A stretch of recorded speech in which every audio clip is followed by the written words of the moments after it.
நீங்கள் டியூனிவர்சிட்டி ஆஸ்பிரண்ட்டா? அப்போ இந்த வீடியோ உங்களுக்கு தான். ஹலோ ஹால், நான் உங்கள் சுதன்.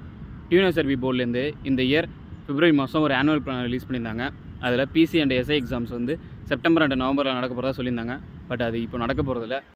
ஆமாம், டியூனிவர்சிட்டி போர்ட்லேருந்து புதுசாக ஒரு ஆனுவல் பிளான் விட்டுருக்காங்க. அதில் எல்லா எக்ஸாமும் 2027 தான் நடக்க போகிறதா சொல்லியிருக்காங்க. லாஸ்ட்டாக நடந்த பிசிஎஸ்ஐக்கான கேஸ் இன்னும் முடியலை. அதனால தான் இன்னும் ரிசல்ட் விடாமல் வச்சுருக்காங்க. அது முடித்தா தான் இவங்க அடுத்த ப்ராசஸே பண்ணுவாங்க. இப்போ ஏன் நான் இதை சொல்கிறேன்னா, எல்லாருமே இப்போ எக்ஸாம் வரப்போகுதுன்ட்டு எல்லாம் ப்ரிப்ரேஷனில் இருப்பீங்க. எல்லோரும் ஃபிசிக்கல் பண்ணுறதை நிப்பாட்டிட்டு இல்லைனா ஃபிசிக்கல் பண்ணாமல் படிக்கிறதுல ஆர்வமாக இருப்பீங்க. பட் இப்போதைக்கு இது 1 இயர் ஆகுறதுனால இனிமேல் அடுத்த வருஷம் தான் கால்ஃபர் வரப்போகுதுங்கிறதுனால இப்போதைக்கு எல்லாம் ஃபிசிக்கல் ஸ்டார்ட் பண்ணுங்கள். ஜஸ்ட் ஒரு 1 ஹவர் டெய்லி ஒரு 1 ஹவர் ஃபிசிக்கல் ஸ்டார்ட் பண்ணிங்கன்னா போதும்.